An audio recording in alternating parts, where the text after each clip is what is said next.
Good morning. Today I'm teaching you social science of class 8. In this book, I'll explain you today our first chapter of civics, that is the Constitution of India. So, as you know that in each and every country having some rule and regulation for the citizens, for the ruling party, for the ministers, those who are making rules. Okay, so in after independent, it is decided by the ministers who are, or decided by the leaders, those who are on that time leading our country, that there is a must one rule and regulations should be written form needed for the country.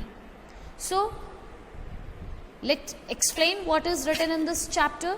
Rule and law, the constitution. For the functioning of any democratic country, rules and laws are always necessary. So as you know that, especially in democratic type of countries where the power in the hands of group of people, so for them also rule and regulations must be necessary as the other citizens, for the other citizens. Okay, so these rules and laws make life easier and functioning of democracy effective as well as smooth. तो जो हमारे rules and laws होते हैं वो हमारी life को easy बना देते हैं. हमें क्या करना चाहिए, क्या नहीं करना चाहिए, everything we know because we know our rules and regulations. Okay, क्या हमारी ड्यूटी है, what are our rights and where we have to be show our accountability, everything we know well. Okay, तो हम लोग के लिए भी और सरकार के लिए भी, दोनों के लिए ही किसी पर्टिकुलर कंट्री में एग्जिस्ट करना इजी हो जाता है if we follow the rule and regulations और if the country have a rules and laws. So if we do not follow these rules और safety and security will be threaten. अगर हम इन rule and regulations को follow नहीं करते हैं तो हमारी सेफ्टी और जो हमारी सिक्योरिटी है उसमें ये खतरे का काम कर सकता है. कोई भी बंदा किसी को भी नुकसान पहुंचा सकता है because he had not threat of any punishment through the party. Okay, so in the same way certain rules and regulations are a must for working of the state और अ कंट्री. तो किसी भी particular state या country के लिए rule and regulations बनाना बहुत ज़रूरी है ताकि वो स्मूथली वहाँ पे वर्कआउट हो सके. The set of rules and regulations which helps in the smooth functioning of the state is termed as constitution. तो ये जो group of rules and regulations बनाए जाते हैं ताकि किसी भी स्टेट में या किसी भी कंट्री में सारे वर्क स्मूथली वर्कआउट हो, तो हम इन रूल्स एंड रेगुलेशंस को एक कंबाइंड वे में कह सकते हैं is a termed as a constitution. Okay, now constitution can be defined as the fundamental smooth living document according to which a country is govern. तो कॉन्स्टिट्यूशन अपने आप में is a one of the important document. It is a living document, we can say. Whatever the points is written in this constitution, everybody have a right to follow. Okay, now role of the constitution. A constitution is a set of written rules and laws according to which a state is governed. तो constitution एक rule and regulations का set of है.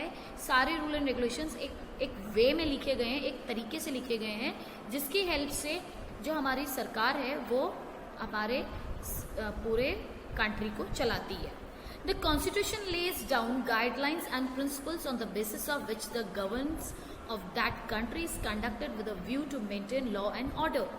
तो जो constitution है उसमें जो guidelines लिखी हुई हैं, जो प्रिंसिपल पॉइंट्स लिखे गए हैं कंट्री के लिए और कंट्री को चलाने वाले लोगों के लिए, ठीक है, that is we easily view to maintain law and order. तो हम लोग के लिए भी इजी हो जाता है कि उनको हम अगर हमें लगता है कि हमको कुछ चेंज करना है या what are the rules and regulation for the particular situation, so we have constitution. We not need to panic about the situation. Whatever the constitution has written, we have to be do the according to that. ठीक है, किसी भी particular situation में हमें panic होने का ज़रूरत नहीं है. उस पर्टिकुलर सिचुएशन में क्या डिसीजन लेना चाहिए, everything we will found the solution from the constitution. Okay, now types of constitution. The constitution is of two types. तो हमारा जो कॉन्स्टिट्यूशन है वो दो टाइप में है. One is the written constitution and another one is unwritten constitution. So our country has a written constitution. Constitution जो हमारे कंट्री में चलता है, हमारे कंट्री में फॉलो किया जाता है, that is in written form and which came into force on 26 January 1905. और ये 1905 से फोर्स में आया, फॉलो किया गया. The constitution is very important for a state due to the following reason. और क्या क्या ऐसे कारण होते हैं जिनकी वजह से हम कह सकते हैं कि कॉन्स्टिट्यूशन बहुत ज़्यादा ज़रूरी है. Now I will explain the reasons. One very important thing is related with the constitution, that Britain has an unwritten constitution which is governed by the traditions and conventions. Okay, तो British का जो constitution है वो unwritten है, not in a written form as we have, but there traditionally और by the peoples